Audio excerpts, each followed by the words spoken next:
শয়ন একাদশী মাহাত্ম্য। মহারাজ যুধিষ্ঠির বললেন, হে কৃষ্ণ, আষাঢ় মাসের শুক্লপক্ষের একাদশীর নাম কি? এর মহিমাই বা কি, তা আমাকে কৃপা করে বলুন।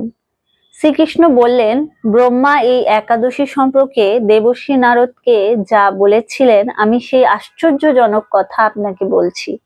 শ্রী ব্রহ্মা বলেছেন, হে নারদ, এই সংসারে একাদশীর মতো পবিত্র আর কোনো ব্রত নেই।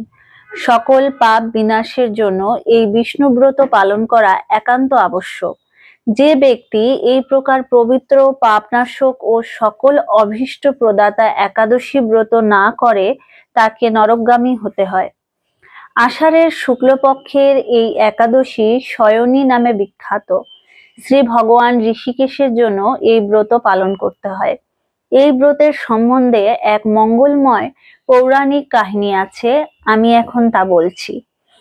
বহু বছর পূর্বে সূর্যবংশে মান্ধাতা নামে একজন রাজর্ষি ছিলেন।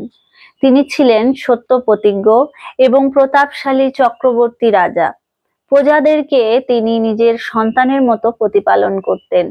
সেই রাজ্যে কোনো রকম দুঃখ, রোগ ব্যাধি, দুর্ভিক্ষ, আতঙ্ক, খাদ্যাভাব অথবা কোনো অন্যায় আচরণ ছিল না।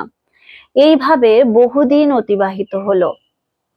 কিন্তু এক সময় হঠাৎ দৈব দুর্বিপাকে ক্রমাগত ৩ বছর সে রাজ্যে কোনো বৃষ্টি হয়নি। দুর্ভিক্ষের ফলে সেখানে দেবতাদেরও উদ্দেশ্যে দান মন্ত্রের সাহা, স্বধা ইত্যাদি শব্দেরও বন্ধ হয়ে গেল। এমনকি বেদ পাঠও ক্রমশ বন্ধ হলো। তখন প্রজারা রাজার কাছে এসে বলতে লাগলো, মহারাজ, দয়া করে আমাদের কথা শুনুন। শাস্ত্রে জলকে নার বলা হয়, আর সেই জলে ভগবানের অয়ন অর্থাৎ নিবাস। তাই ভগবানের এক নাম নারায়ণ। মেঘরূপে ভগবান বিষ্ণু সর্বত্র বাড়ি বর্ষণ করেন।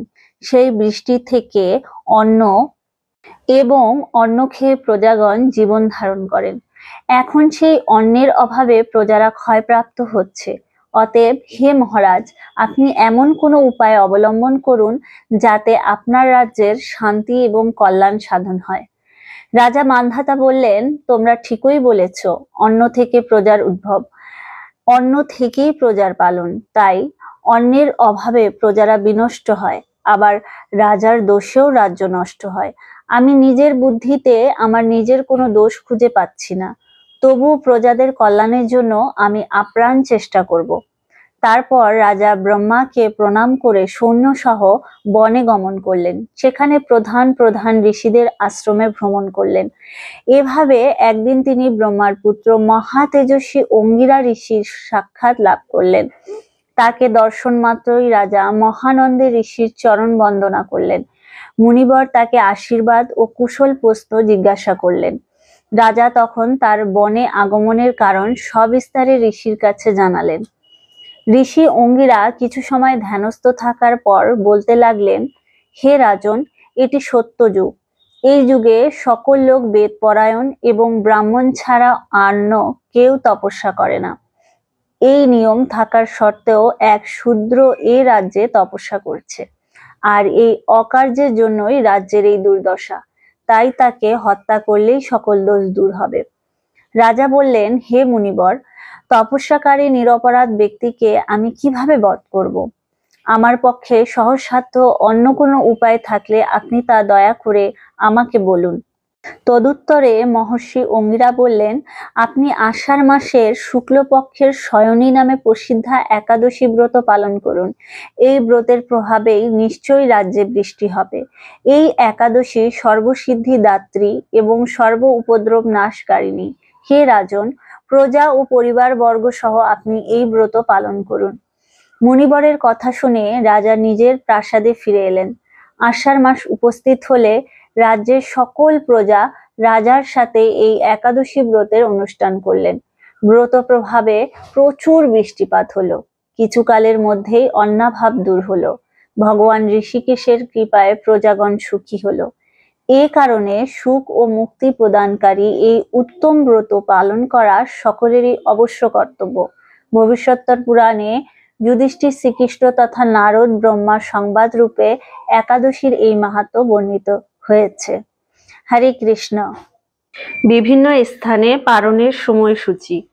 মায়াপুর 4:55 থেকে 9:26, ইম্ফল 4:30 থেকে 9:02, গুয়াহাটি 4:36 থেকে 9:10, কলকাতা 4:57 থেকে 9:26, ভুবনেশ্বর 5:12 থেকে 9:38, পাটনা 5:04 থেকে 9:37, কাঠমান্ডু 5:13 থেকে 9:50, চেন্নাই 5:47 থেকে 10:05, নাগপুর 5:37 থেকে 10:04, বৃন্দাবন 5:29 থেকে 10:05, দিল্লি 5:29 থেকে 10:07, হায়দ্রাবাদ 5:47 থেকে 10:09, ত্রিবান্দ্রম 6:09 থেকে 10:21, কলম্বো 6টা থেকে 10:10, ব্যাঙ্গালোর 5:58 থেকে 10:15, মুম্বাই 6:06 থেকে